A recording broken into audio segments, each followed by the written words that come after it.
Welcome to episode 76 of Terese Talk. I'm your host, Terese Main. By day, I co-host a morning radio show on a network in New York and Pennsylvania. By night, I'm a podcaster. If you're a woman like me who loves Jesus and just wants to serve her family and community a little bit better, you're in the right place. If you would, take a moment right now to subscribe so you don't miss a single episode. God knew what he was doing when he created the 4 seasons. There's spring, where everything is new and blooming. Summer is so warm and relaxing.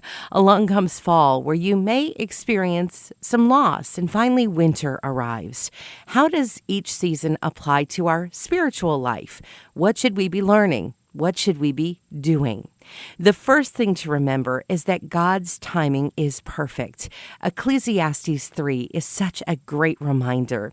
There is a time for everything and a season for every activity under the heavens, a time to be born and a time to die, a time to plant and a time to uproot, a time to kill and a time to heal, a time to tear down and a time to build, a time to weep and a time to laugh, a time to mourn, and a time to dance, a time to scatter stones, and a time to gather them, a time to embrace, and a time to refrain from embracing, a time to search, and a time to give up, a time to keep, and a time to throw away, a time to tear, and a time to mend, a time to be silent, and a time to speak, a time to love and a time to hate, a time for war and a time for peace.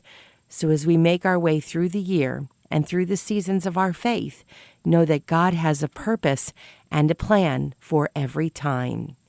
It's finally time to fling open the windows. Spring has arrived. We all love that feeling of a fresh spring. There's a new zest for life. This is the feeling we have when we first come to Christ. We're excited about our faith. There's so much joy after a barren season of not knowing him. God is making everything new, and we're embracing all of the exciting adventures. This is a time when you might have rose-colored lenses on, and that's okay for a season.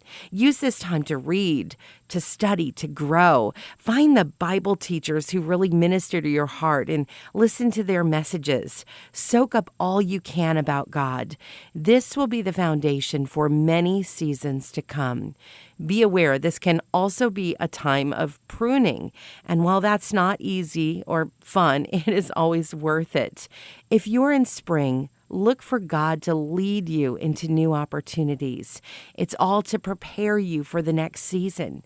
Deuteronomy 32:2 says, "Let my teachings fall like rain, and my words descend like dew, like showers on new grass, like abundant rain on tender plants." Summer is what spring was preparing us for. It's such a busy time. What was planted in the previous season needs to be tended, needs to be watered. We have to keep our eyes open for weeds that might pop up. You might have kids at home and don't have as much time as you'd like for deeply studying God's Word. This season can be very productive. It can also be very destructive if we let ourselves get distracted. We need lots of spiritual food in summer. Think of it like fertilizer for your plants. If you stay well fed with God's Word, you can emerge from this season stronger than ever.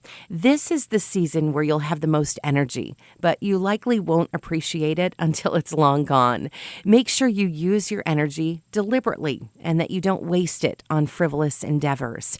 Luke 21:30 tells us, "As soon as they come out in leaf, you'll see for yourself and know that summer is already near." For my whole life, I have loved fall. And then I came into a season of fall and I began to question everything.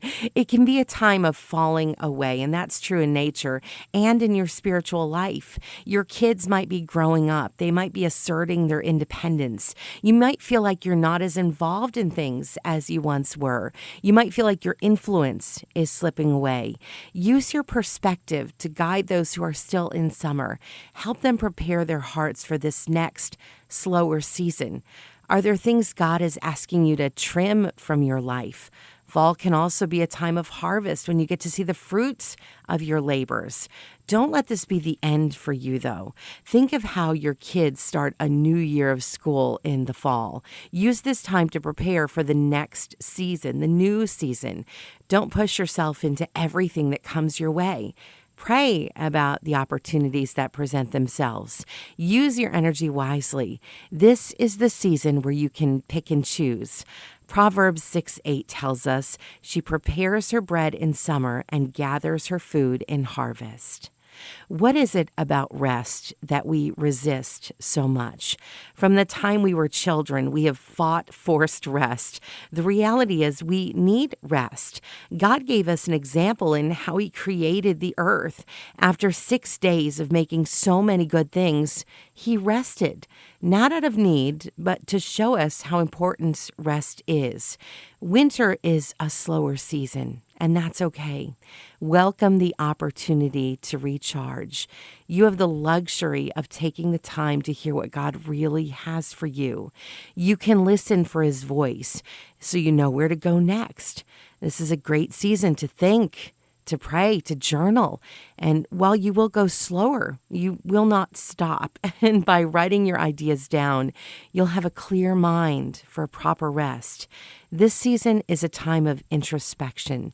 You can truly examine your heart, examine your motives. Also, you'll have time to allow God to make changes in you. When you're in spiritual winter, you might feel like God is not hearing your prayers. He is. Reflect on how faithful He's been to you through so many seasons. Matthew 11:28 says, "Come to me, all who labor and are heavy laden, and I will give you rest." Go ahead, take that rest. It is normal to go through seasons of life. It's not necessarily connected to our age, but it can be. Do not try to change the season you're in.